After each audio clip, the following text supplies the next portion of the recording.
कब तक हम इन पौधों का लालन पालन करते रहेंगे? मैं चाहती हूँ स्वामी कि हमारी भी एक संतान हो, जिसे मैं अपनी गोद में लेकर उसके साथ क्रीड़ा कर सकूं, जिसकी किलकारियों से हमारा गृह और आंगन गूंज उठे। मुझे बताइए स्वामी, हम संतान का सुख कैसे प्राप्त कर सकते हैं? यदि इसके लिए हमें कोई तपस्या करने की आवश्यकता है तो मैं उसके लिए भी प्रस्तुत हूँ। आप उचित कहती हैं देवी। अब तो मात्र तब से ही हमें ऐसी संतान प्राप्ति हो सकेगी जिसका कोई अनिष्ट नहीं कर सकेगा, अग्निदेव भी नहीं।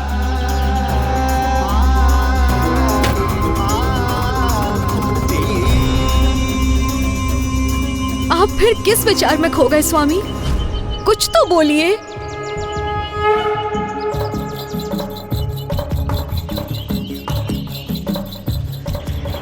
आपकी इच्छा अवश्य पूर्ण होगी देवी।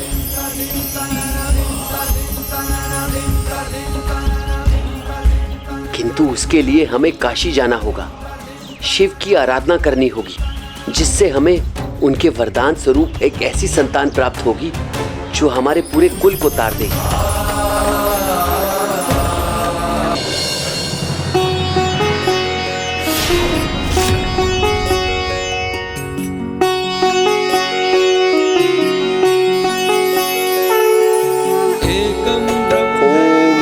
शिवाय ओम नमः शिवाय, ओम नमः शिवाय, ओम नमः शिवाय।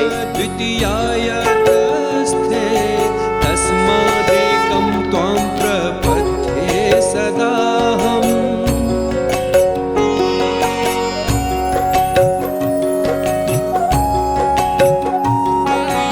एकः कर्ता त्वं हि सर्वस्य शम्भो, नानारूपेषु एकरूपोऽसि अरूपः। यद्वत् प्रत्यप्सु अर्कः एकोऽपि अनेकः, तस्मात् मान्यं त्वां विने। और अगले 12 माह के लिए दोनों प्रभु शिव शंकर शंभु की पूजा में लीन रहे। 12वें माह के अंतिम दिवस पर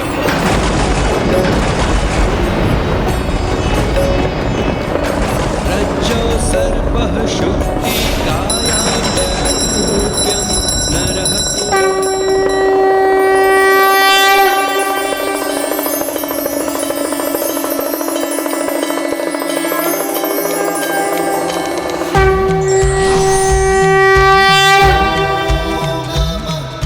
प्रभु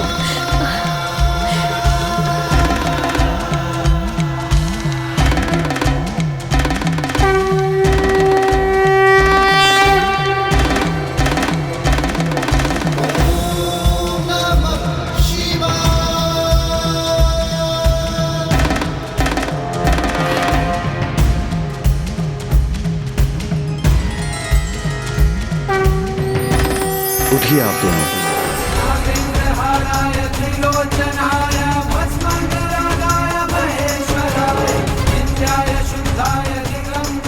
आपकी पूजा पूर्ण हुई। बताइए, मुझसे क्या अभिलाषा है आपकी? प्रभु, आपको तो सब ज्ञात है। आपसे कहां अपने भक्तों की कोई अभिलाषा छुपी रह सकती है।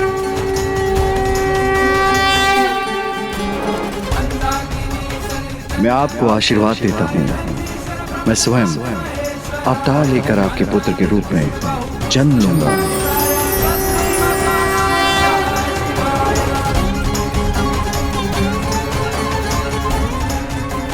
और पिछले 12 माह से जिस स्रोत का आपने निरंतर जाप किया है, उस स्रोत को अभिलाषाष्टक स्रोत के नाम से जाना जाएगा।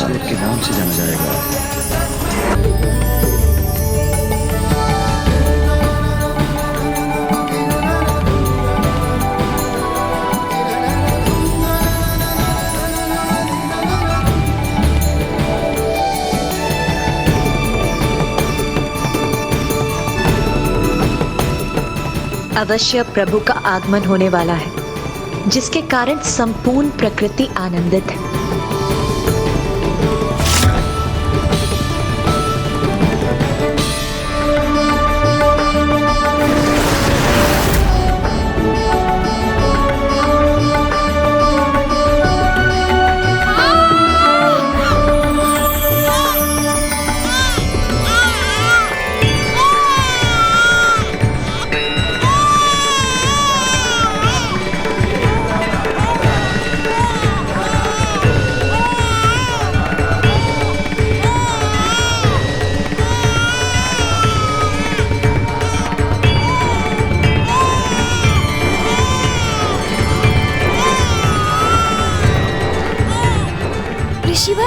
पुत्र हुआ है।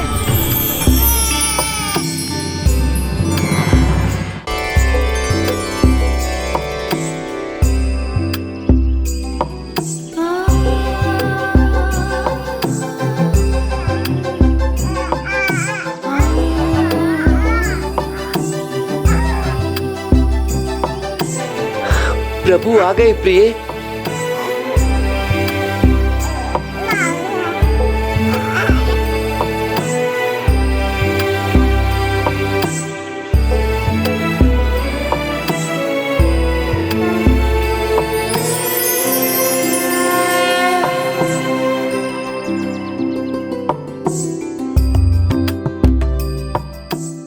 इसमें तो मुझे मेरे प्रभु महादेव ही दिखाई दे रहे हैं।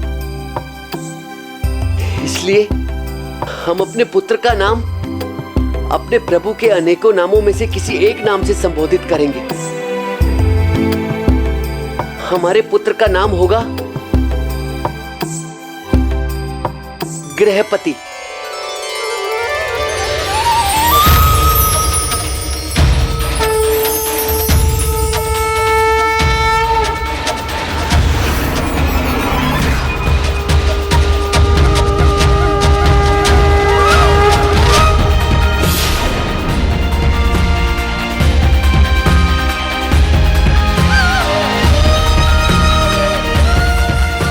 स्वयं प्रभु ने अवतार लिया था।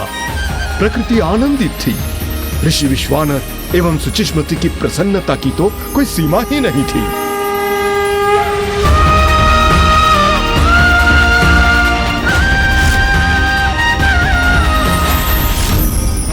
किंतु ऋषिवर के पुत्र पर अग्निदेव के प्रकोप का संकट अभी भी छाया हुआ था।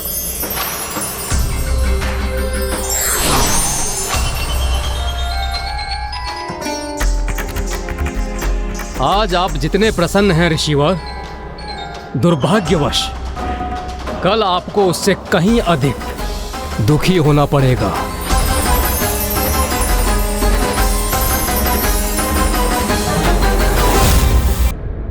जहां अग्निदेव ऋषिवर के पुत्र गृहपति के प्रभु अवतार से अवगत नहीं थे, वहीं प्रभु गृहपति के आयु और आकार में वृद्धि होने लगी थी और ऋषि विश्वनर ये मान के निश्चिंत थे प्रभु के अवतार को अग्निदेव कोई हानि नहीं पहुंचा सकते। इसलिए वो तो उनके श्राप को जैसे भूल ही गए थे। इसी प्रकार समय बीतने लगा और गृहपति अब एक बुद्धिमान बालक में परिवर्तित हो गए।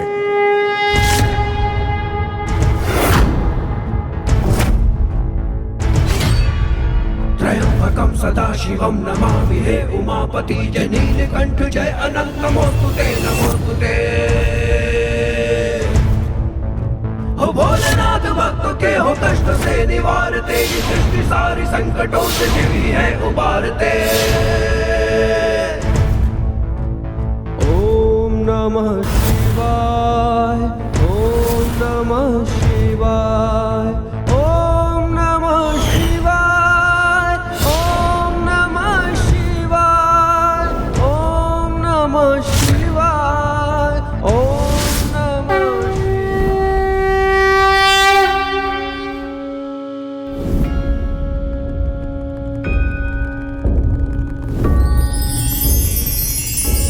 और अग्निदेव के शाप के फलित होने की आयु में पहुंचने के पूर्व प्रभु गृहपति अपनी शिक्षा पूर्ण ही नहीं कर चुके थे, अपितु उन्होंने अन्य शिष्यों को शिक्षा प्रदान करना आरंभ भी कर दिया था।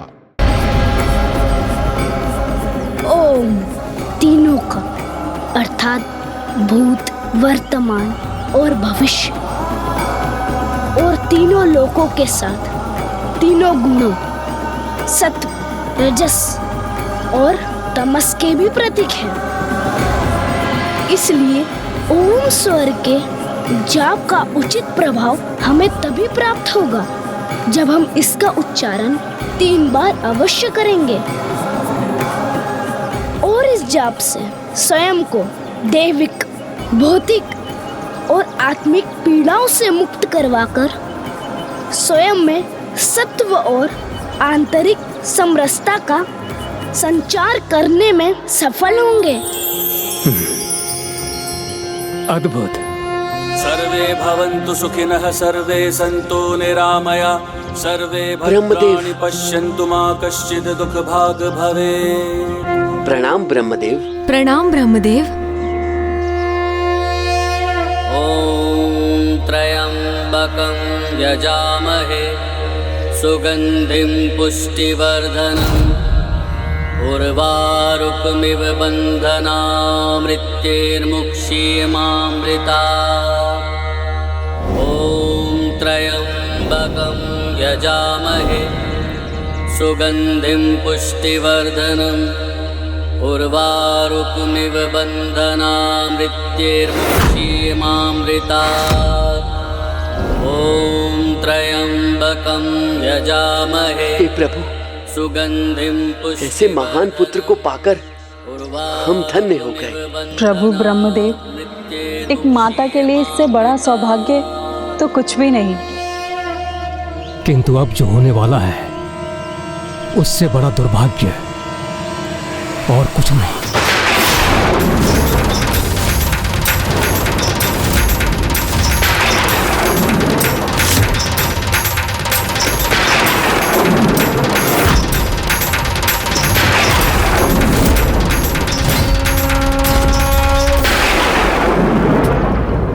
ऐसा क्या होने वाला है प्रभु? अर्थात देवी सुषमती को अग्निदेव के श्राप का कोई ज्ञान नहीं। कहीं ब्रह्मदेव अग्निदेव के शाप का उल्लेख तो नहीं कर रहे हैं? मैं अग्निदेव आपको श्राप देता हूँ कि जिस अग्नि को आप बार बार रोक रहे हैं वही अग्नि आपकी संतान की आयु के 13वें वर्ष के आरंभ में उसकी मृत्यु का कारण बनेगी। क्या आपने अभी तक देवी सुषमती को उसके बारे में अवगत नहीं कराया?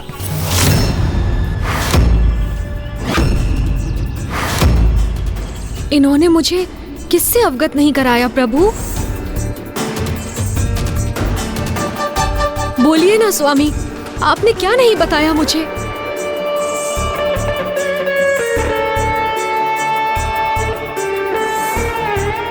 मुझे क्षमा करे प्रभु, मैं ये सच अभी भी बताने में असमर्थ हूँ। आपका पुत्र क्या होगा मेरे पुत्र को प्रभु? आपके पुत्र बालक गृहपति के जीवन का अब अधिक समय शेष नहीं। हाँ?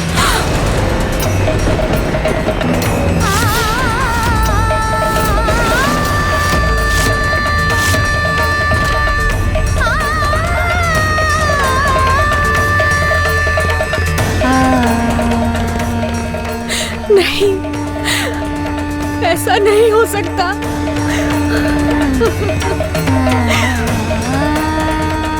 अग्निदेव के श्राप के कारण जब आपका पुत्र 13 वर्ष की आयु प्राप्त करेगा तब अग्निदेव के प्रकोप से प्रभावित होकर उसका जीवन समाप्त हो जाएगा।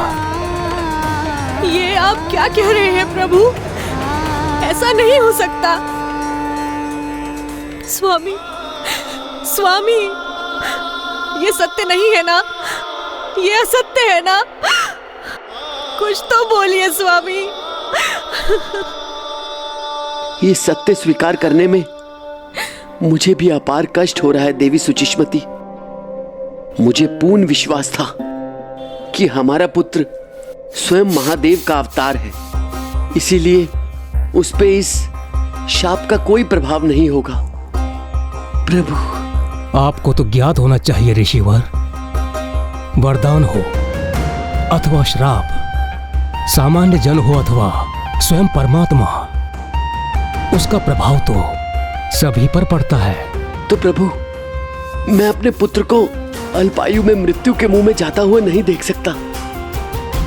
कोई तो उपाय होगा, कोई तो उपाय होगा जिससे हम अपने पुत्र को सुरक्षित रख सके। हम पे कृपा कीजिए प्रभु, कृपा कीजिए। हमारे पुत्र की रक्षा का कोई तो उपाय सुझाइए प्रभु, कोई तो उपाय सुझाइए। उपाय? कैसा उपाय?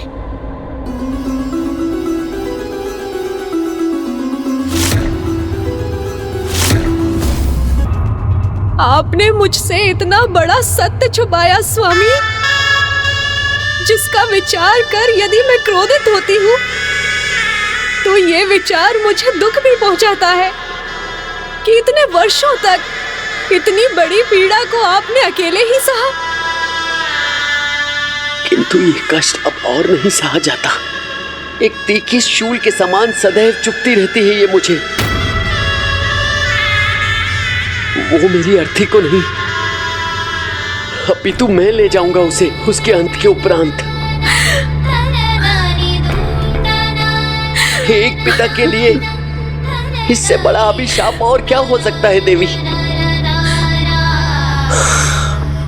मेरा मन तो करता है कि ऐसा होने से पूर्व मैं स्वयं ही त्याग दूं अपने प्राणों को। नहीं नहीं स्वामी, ऐसा मत कहिए। किंतु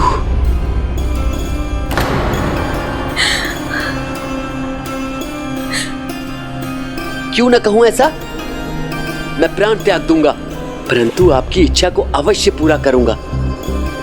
मैं अपने पुत्र के साथ जाकर आपके लिए लाल पके हुए आम अवश्य लेकर आऊंगा।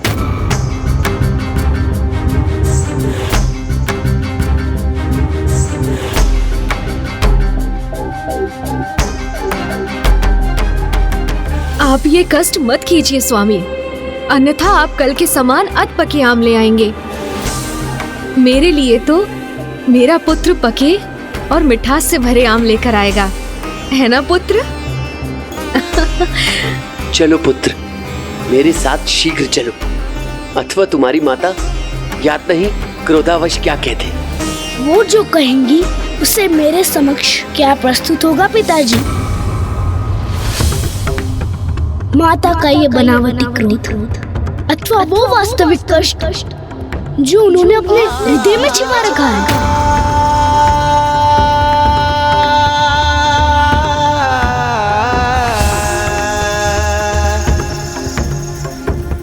और आपके हृदय की पीड़ा पिताश्री उसे भी प्रकट होने से रोक रहे हैं ना आप? कहिए ना पिताजी, आप क्या छिपा रहे हैं मुझसे? माता, मुझे स्वयं अपना ही अंश मानती है ना आप, तो फिर अपने इस अंश से अपनी पीड़ा को क्यों छिपा रही है माता? पिताश्री, आप ही सदा कहते हैं ना कि माता पिता और पुत्र का संबंध घनिष्ठ मित्रता का उदाहरण होना चाहिए। फिर ये कैसी मित्रता है पिताजी जिसमें एक मित्र को अपने मित्र की पीड़ा का कोई ज्ञान नहीं?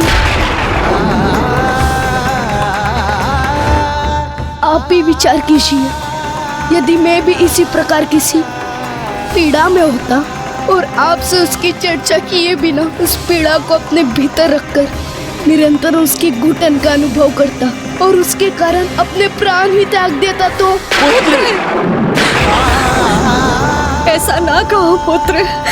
तुम अपने प्राण त्यागने की कल्पना करो, इससे पूर्व हम अपने ही प्राण त्याग देंगे। तो फिर आप ही बताइए, मैं आप दोनों को ऐसी अपार पीड़ा में देखना कैसे सह सकता हूँ?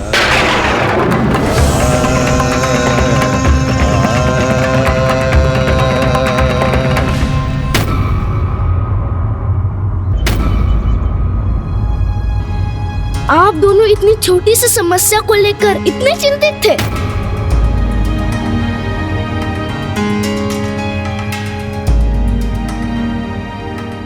पुत्र, तुम्हारे जीवन पर छाया संकट हमारे लिए कोई छोटी समस्या नहीं है।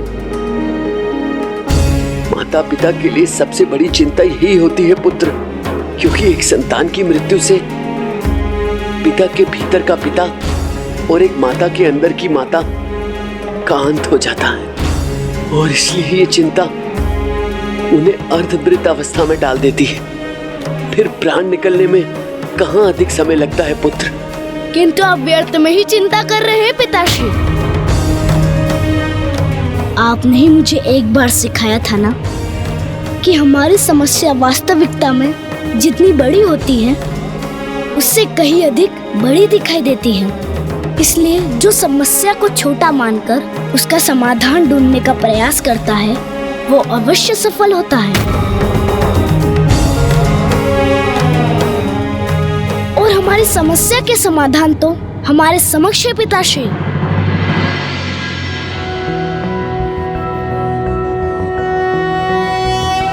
कर्पूर गौरम करुणावतारम संसार सारम भुजगेंद्रहारम सदा वसंतम हृदयारविंदे भवम भवामी सहितम नमामि।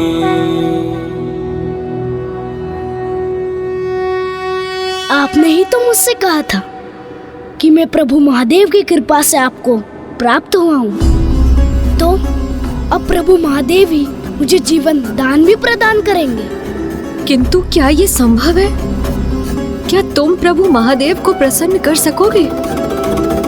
क्योंकि किसी भी तपस्या को संपन्न होने में बहुत समय लगता है, और अब तुम्हारे 13 वर्ष की आयु में पहुंचने में मात्र कुछ ही माह का समय शेष है। तब अग्निदेव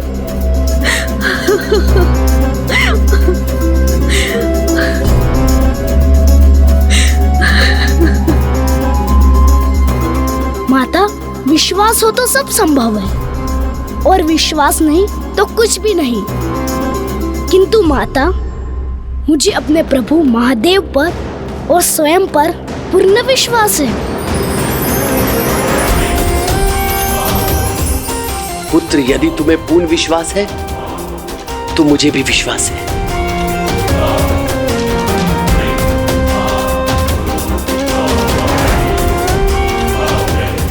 और जैसा आपने कहा कि मेरे पास बहुत अल्प समय शेष है, इसलिए मुझे आज्ञा दीजिए कि मैं प्रभु महादेव की तपस्या आरंभ करूं। और मैं तब तक तप करता रहूंगा जब तक प्रभु महादेव मुझे प्राण दान ना दे। उन्हें मुझ पर कृपा करनी ही होगी, क्योंकि मैं अपने लिए नहीं अपितु आप दोनों की पीड़ा दूर करने, आप दोनों के सुख हेतु अपने जीवन की अवधि को बढ़ाना चाहता हूँ। क्योंकि वो पुत्र ही क्या, जो अपने माता पिता को प्रसन्न रखने की चेष्टा भी ना करे।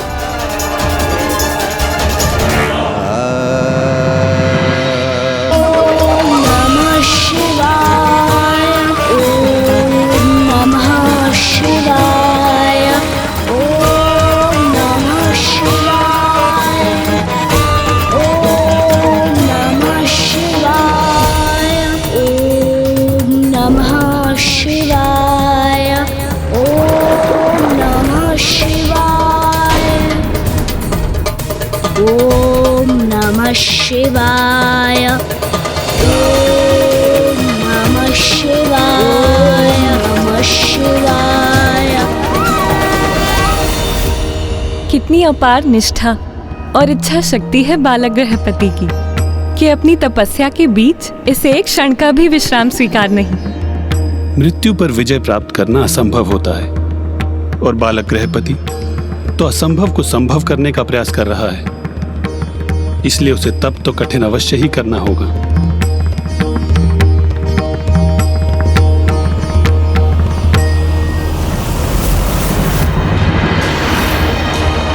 ओम नमः शिवाय, ओम नमः शिवाय, ओम नमः शिवाय, ओम नमः शिवाय, ओम नमः शिवाय, ओम नमः शिवाय, ओम नमः शिवाय। मात्र एक बालक होने पर भी गृहपति कितनी घोर तपस्या कर रहे हैं स्वामी। अवश्य देवी, किंतु अभी तो ये मात्र आरंभ है। अभी तो वास्तविक बाधा से उनका सामना होना शेष है। ओम नमः शिवाय, ओम नमः शिवाय, ओम नमः शिवाय, ओम नमः शिवाय, ओम नमः शिवाय, ओम नमः शिवाय, ओम नमः शिवाय।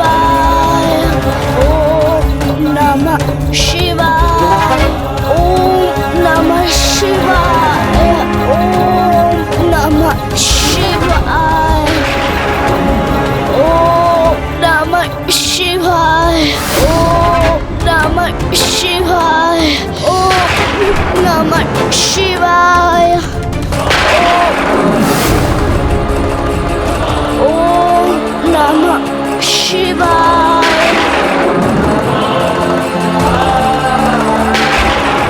ओम नमः शिवाय। ये बालक श्वास लेना भले ही भूल गया, किंतु अपनी तपस्या से एक क्षण के लिए भी विचलित नहीं। इसकी इतनी कठोर तपस्या का फल प्रभु इसे कब प्रदान करेंगे? ओम नमः शिवाय। ओम नमः शिवाय। प्रभु की कृपा दृष्टि कब पड़ेगी इस, क्योंकि आज के सूर्यास्त के साथ ही तिथि परिवर्तित होते ही इस बालक की आयु भी 13 वर्ष की हो जाएगी।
नाथ, अब जब बालक गृहपति की तपस्या अंतिम चरण में है और उसके जीवन के भी कुछ ही पहर शेष है,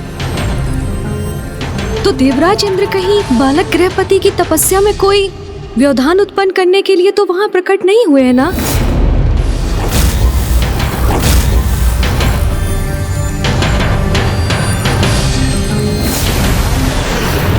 महादेव को प्रसन्न कर किसी का भी अपनी मृत्यु पर विजय प्राप्त करना सरल नहीं होता।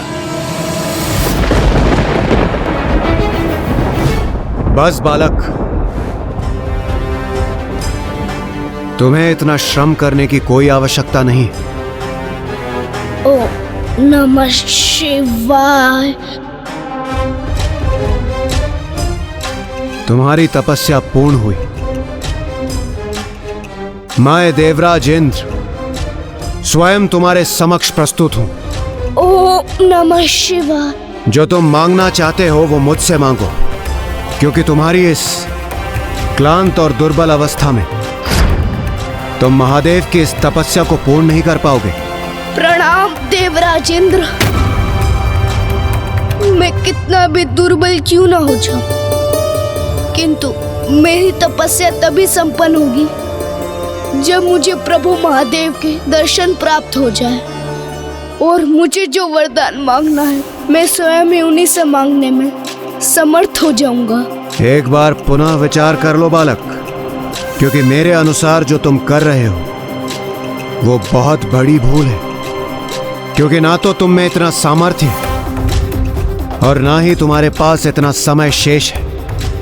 आज सूर्यास्त के साथ जैसे ही तुम्हारी 13 वर्ष की आयु पूर्ण होगी, तुम्हें अग्निदेव द्वारा दिए गए श्राप के अनुसार उनके प्रभाव से मृत्यु के मुख में प्रवेश करना ही होगा। तुम कितना भी प्रयास कर लो बालक, किंतु मेरे श्राप से मुक्त होना इतना सरल नहीं। मेरे भाग्य में जो भी है मैं उसका सामना करने के लिए प्रस्तुत हूँ देवराज, किंतु मैं प्रभु महादेव की पूजा को अधूरा नहीं रहने दूंगा। मुझे पूर्ण विश्वास है उनकी कृपा दृष्टि अवश्य होगी मुझ पर, वो मुझे दर्शन अवश्य देंगे। मैं तुम्हें सावधान कर रहा हूं बालक। इस प्रकार अपनी हट पर स्थित रहने से तुम्हें महादेव के दर्शन प्राप्त नहीं होंगे और कदाचित तुम मुझसे प्राप्त होने वाले वरदान से भी वंचित हो जाओगे। मुझे क्षमा करे देवराज, मेरी अंतिम श्वास तक मेरे प्रभु की तपस्या पूर्ण करने से मुझे कोई भी नहीं रोक सकता।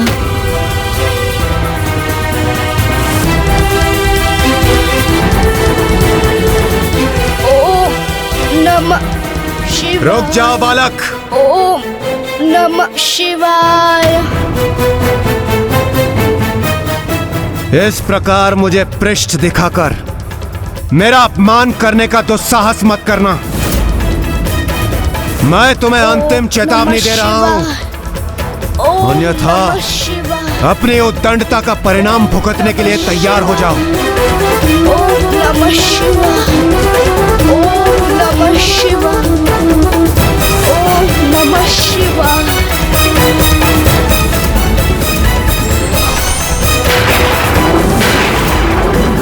ओम नमः शिवाय। ओम नमः शिवाय। अग्निदेव, जिस क्षण की आप अत्यंत उत्सुकता से प्रतीक्षा कर रहे थे वो अब निकट है। ओम नमः शिवाय। इस बालक के पिता विश्वानर को जो आपने श्राप दिया था उसके फलित होने का समय अब निकट है। ओम नमः शिवाय। इस बालक की मृत्यु तो अवश्य होगी। उचित समय पर प्राण घातक आघात कर इसे इसके प्राणों से वंचित अवश्य करूंगा मैं। ओम नमः शिवाय।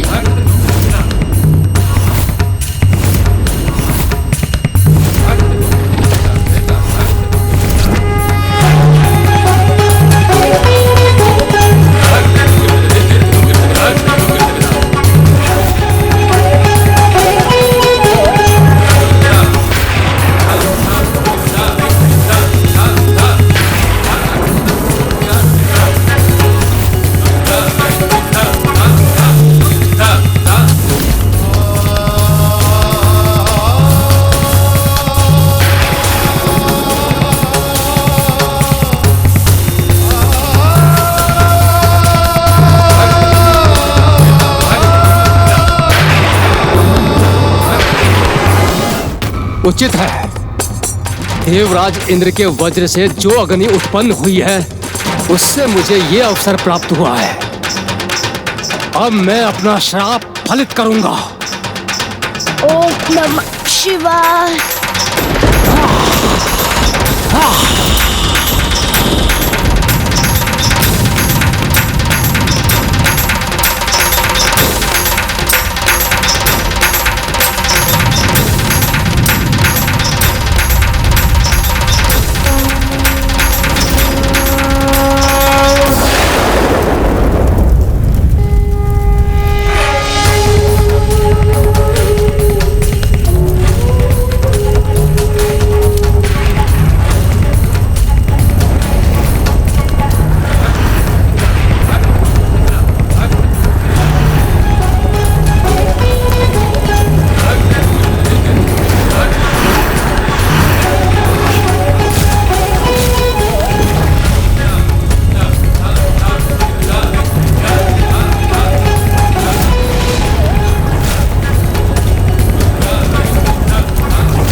नमः शिवाय।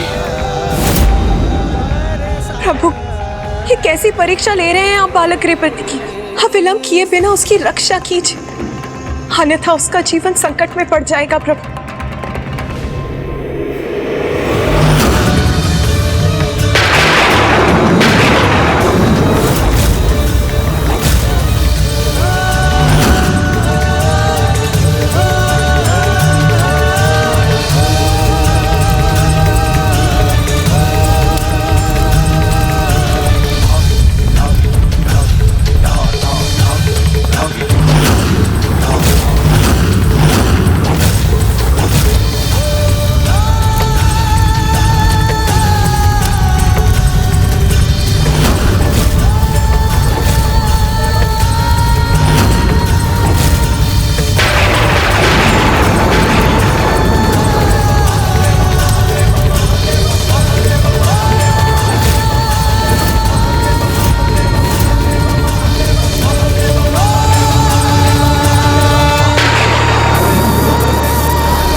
ये क्या?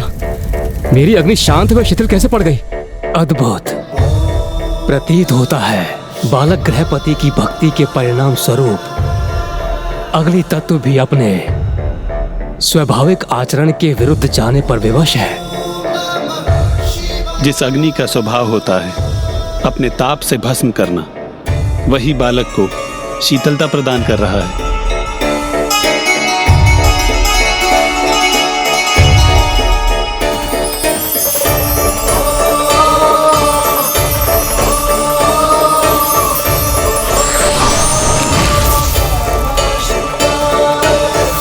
देवराज इंद्र के मुखमंडल पर यह मुस्कान क्यों है? क्या हो रहा है ये? और मैं क्यों अपनी आग्नेय शक्ति का प्रयोग करने में असमर्थ हो रहा हूं? ओम नमः शिवाय। ओम नमः शिवाय। ओम नमः शिवाय। ओम नमः शिवाय।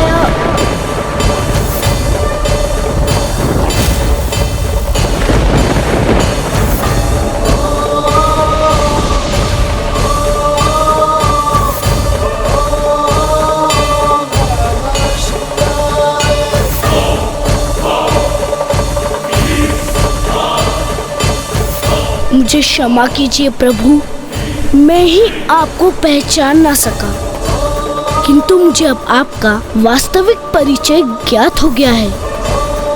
आप तो और कोई नहीं, स्वयं मेरे प्रभु महादेव है।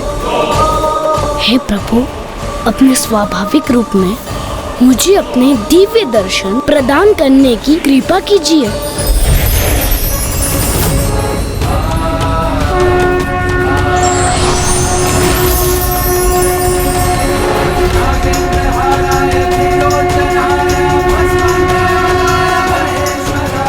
अर्थात प्रभु तो पूर्व में ही वहां पहुंचकर अपने भक्त की परीक्षा ले रहे थे।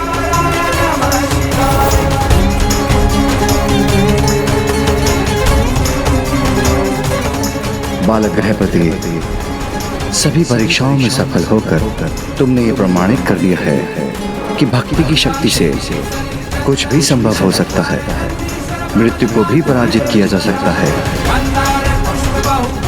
हाँ बालक गृहपति, तुमने अपनी भक्ति की शक्ति से मृत्यु को भी परास्त कर दिया।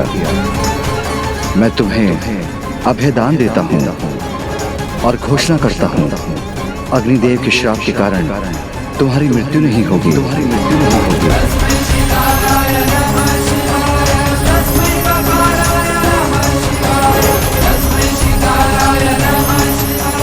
प्रभु महादेव ने स्वयं इस ऋषि पुत्र बालक को मेरे श्राप से मुक्त कर दिया।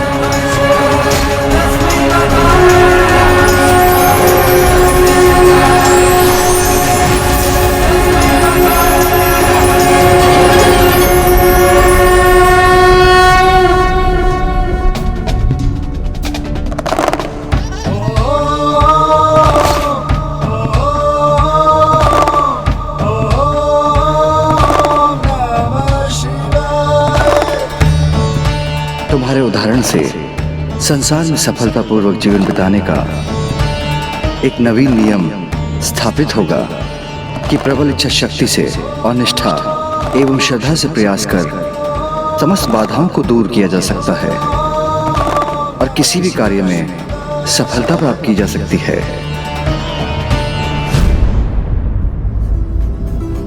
हे महादेव,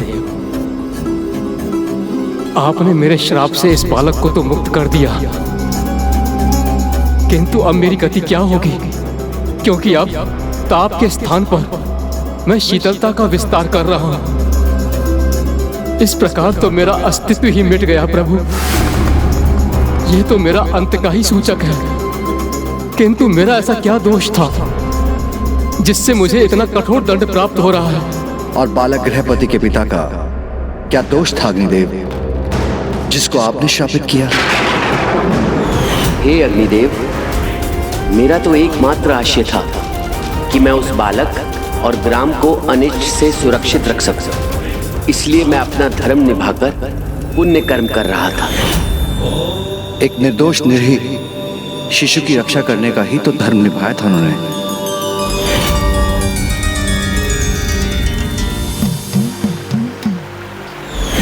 जिसके समक्ष आप उसकी मृत्यु बनकर प्रस्तुत हुए थे, जबकि अभी उसकी मृत्यु का समय नहीं आया था। और बालक गृहपति का क्या दोष था अग्निदेव, जिसकी मृत्यु आपने उसके जन्म के पूर्व ही निर्धारित कर दी? हे प्रभु, मुझे क्षमा करें, मैं अपने क्रोध पर नियंत्रण नहीं रख सका। नियंत्रण ही तो अनिवार्य है अग्निदेव, क्योंकि व्यवहार, शक्ति और जीवा पर जिसका नियंत्रण नहीं होता वह अनेकों भूल करता है और फिर उन्हीं भूलों के चक्र में उलझता चला जाता है। आपकी अग्नि के अनियंत्रण प्रकोप को नियंत्रण में लाने के लिए ही गृहपति का जन्म हुआ है। गृहपति के दृढ़ निश्चय और भक्ति की शक्ति के कारण ही अग्नि का ताप शीतलता में परिवर्तित हो गया। आप अपने स्वाभाविक व्यवहार को तभी प्राप्त कर सकेंगे जब आप अपनी अग्नि को नियंत्रण में रखेंगे, स्वयं कहीं उत्पन्न नहीं होंगे और स्वेच्छा से एक सीमा से अधिक अपना विस्तार कर संपूर्ण सृष्टि को प्रभावित नहीं करेंगे। मैं आपको वचन देता हूं प्रभु, मैं अपनी अग्नि को वहीं उत्पन्न करूंगा जहां मुझे प्रकट होने का अवसर दिया जाएगा, अन्यथा जहां मेरा आवाहन होगा और मेरा प्रभाव सदैव सीमित ही रहेगा।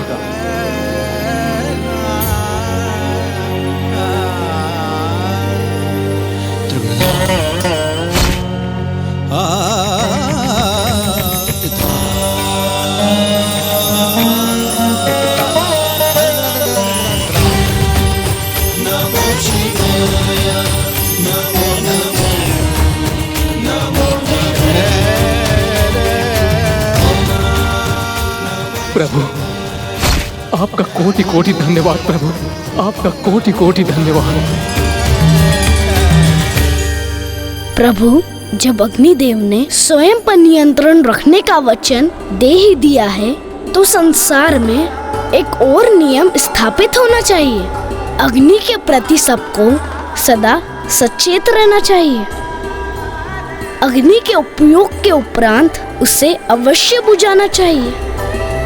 आनंद और व्यसन के लिए अग्नि का उपयोग कभी नहीं होना चाहिए। तुमने सर्वथा उचित कहा बालक गृहपति। आज के उपरांत तुम्हारी कथा से समस्त जगत अग्नि के उपयोग के नियम को सदा स्मरण रखेगा और मैं तुम्हें सभी दिशाओं का नियंत्रक होने का आशीष देता हूं कि तुम अग्नि को किसी भी दिशा में आवश्यकता से अधिक बढ़ने से रोकोगे और जिस पार्थिव शिवलिंग का तुमने निर्माण किया है वह अग्नेश्वर लिंग के नाम से प्रतिष्ठित है। अग्नेश्वर लिंग के नाम से प्रतिष्ठित है। वह अग्नेश्वर लिंग के नाम से प्रतिष्ठित है।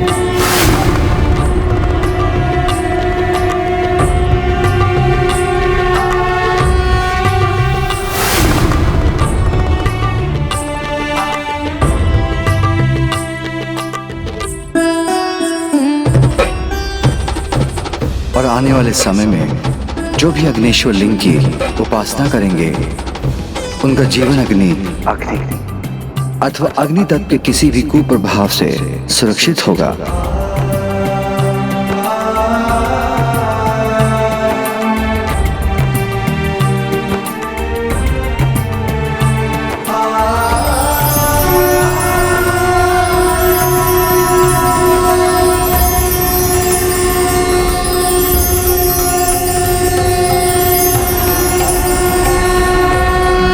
प्रभु गृहपति की जय, प्रभु गृहपति की जय, प्रभु गृहपति की जय।